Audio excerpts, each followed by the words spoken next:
All right, hey guys. So today we're gonna talk about the HTML CSS.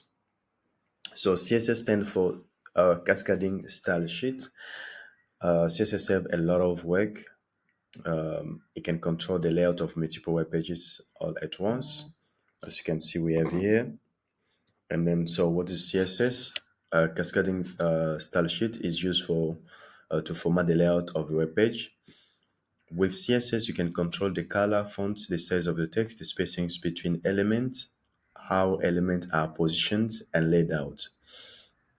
So now, what background image or background color are to be used, different display for different devices and screen sizes and much more.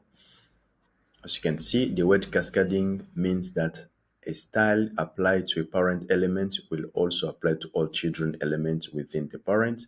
So if you set the color of the body text to blue, all headings, paragraphs, and other text elements within the body will also get the same color, unless you specify something else.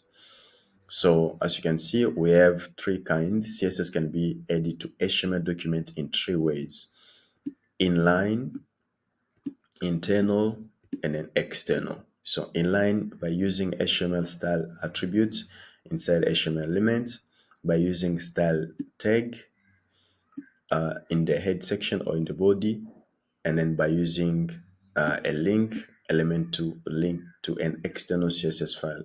The most common way to add CSS is to keep the styles in external CSS files. However, in this tutorial, we'll use inline and internal style because of this is easier to demonstrate and easier for you to try it yourself.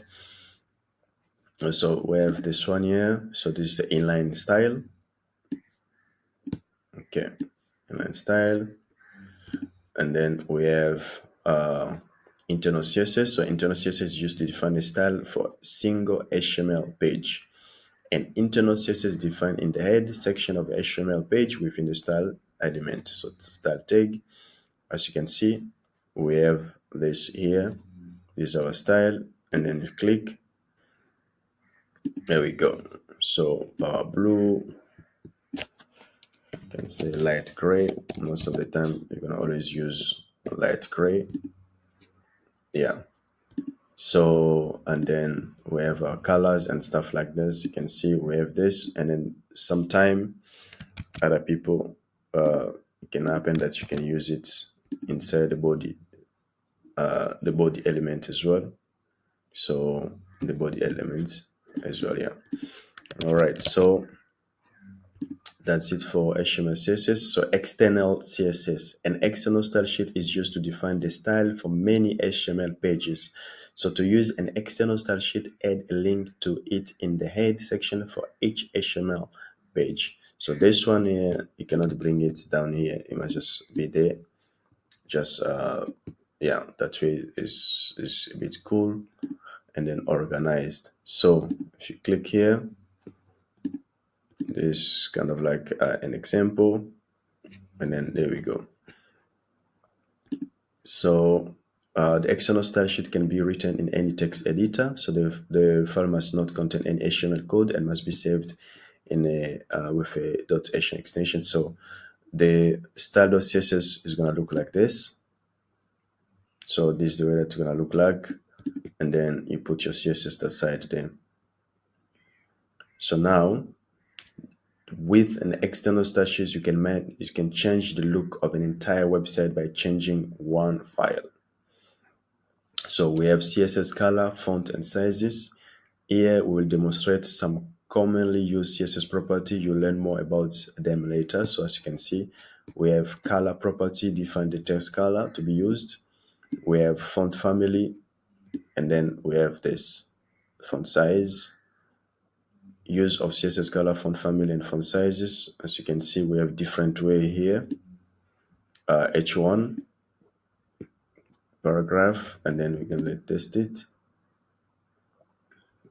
So this is the heading. As you can see, the stuff that you have there, which is great. And then we have our CSS border. So now the CSS border property define a border around an HTML element. So you can define a border for nearly of all HTML elements, as you can see here. So this is the way that's defining it there. Change, you can change the color, green, as you can see. All right, so and then here we have CSS padding. So the CSS padding provides define a padding space between the text and the border. So this is the way that we put our padding. So you're gonna use most of the time. Also, you're gonna start to be using padding, and then this help for responsiveness. So you have to make sure that the responsiveness work well. As you can see here, yeah.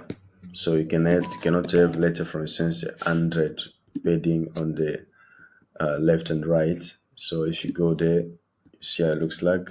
So that's why it's important when you're doing your padding. So we have top, bottom, left. So you can have like top, and then right, and then bottom, and then left, clockwise. So 20 pixel, and have it there. So as you can see, we bring this one a bit to 40. Yeah, so when you go to mobile, at least you know that it's gonna be a bit fine. So yeah, so these are the padding, and then CSS margin. So as you can see, padding first, we are doing a space within the box, the HTML box, the HTML tag. So it's within the HTML tags. And then once you're gonna use margin, it's gonna be outside, as you can see, outside the border. So margin top. So what you're gonna do here, we add margin bottom.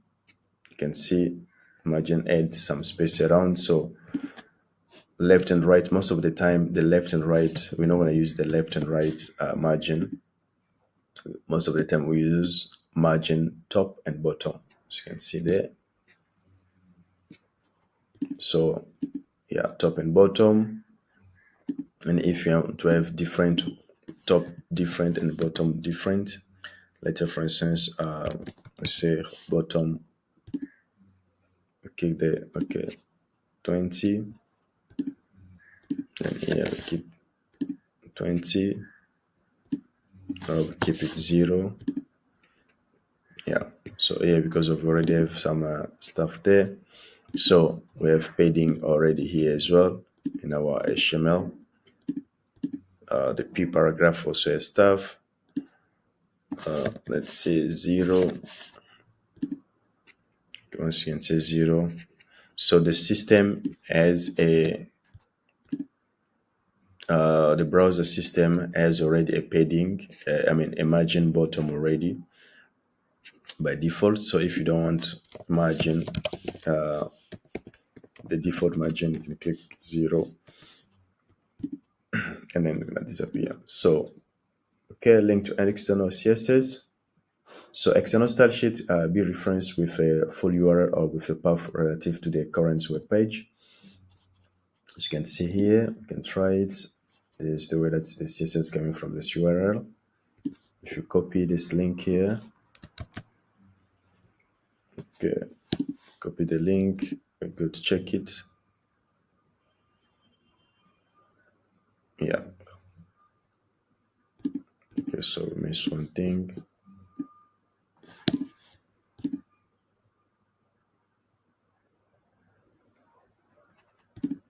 Okay, let's do this. So as you can see here, we have our CSS. So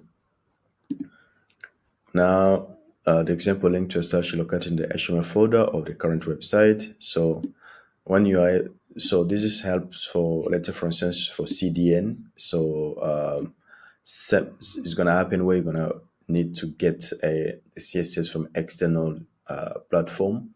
So this is the way that you're gonna use, which you're gonna have the full URL like this. And then if your CSS is inside your server or your folder, so this is the way that it's gonna be used like this. So yeah. So and then it's somewhere in your folder or somewhere in the direct folder that you're using your HTML, and then it's going to be used this way. This is just the folder structure.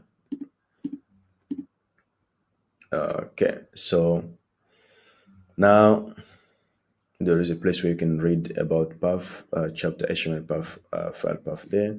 So chapter summary, so attribute for inline styling, element to define the HTML CSS, as you can see, style equal, so this is for inline styling, and then style tag to add in the header, in the head of the HTML body, and then we have link element to refer to an external CSS file. So use the HTML head element to store the style tag and the link element. Use the CSS color for a property for text color. So this you're gonna use it most of the time. Use the CSS font family property for text fonts. You're gonna use it most of the time. Use the font size property for text size. You can also use most of the time. Border property for borders, padding, margin. So this is most of the time you're gonna use these things here. So we have this one here, and then we have another one called text align. So those are the elements that you're gonna use most of the time. Okay. So go to DeepSeek. What can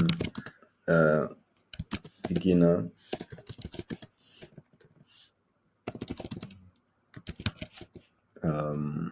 learn about HTML, CSS? The most used, the most used stuff.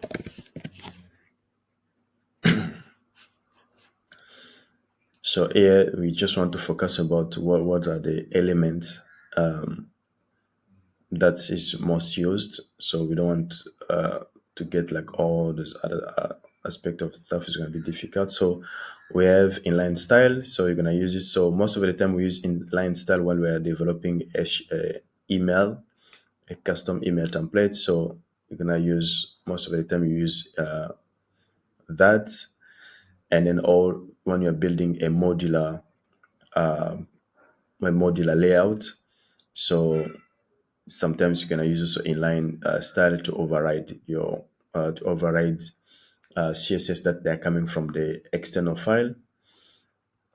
So add style within a style tag in the head section of your HTML. So this is the way that you have it there. So there's the example, right? We did see that. All the stuff we did say, we have highlight, background yellow. So this we always use for highlight.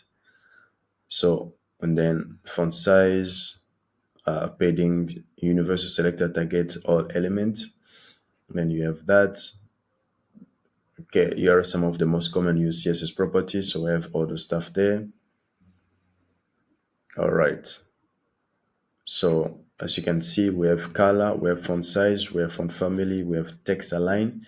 So those are the most stuff used. We're gonna be using that background color, background image, width and height, and then margin. So yeah, so most of the time it's gonna be like a width of 100% or a fixed width, but it's gonna be most of the time it's gonna be 100% max width or normal width, and then this one is gonna be auto.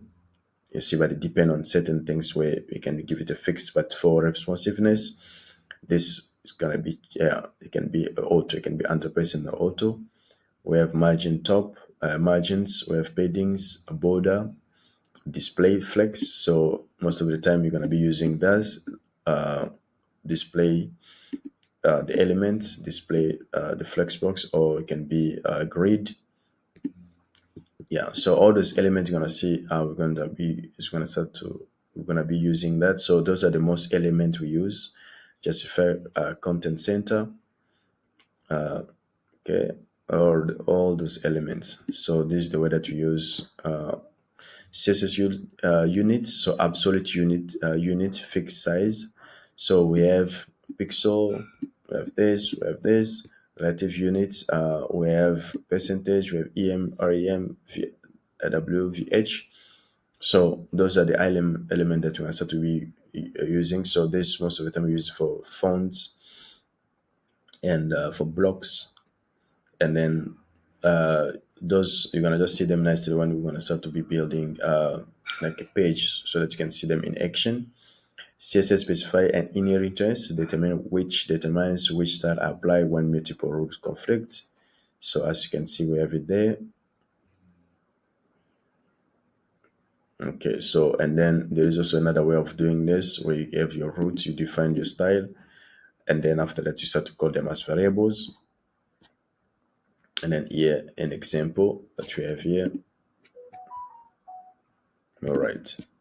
So key takeaway for beginners: learn how to add CSS to HTML, inline, internal, external, master basic selector and commonly used properties, understand the box model, margin, padding, border, explore Flexbox for layout and media query for responsive design, practice writing clean, reusable, and organized CSS. Yeah, so as you can see, those are the elements that you're gonna start to use most of the time. As you can see there, yeah, in the nutshell. Yes, so on there we have the list or the list here. Great, that's nice. So subscribe for more. Thank you.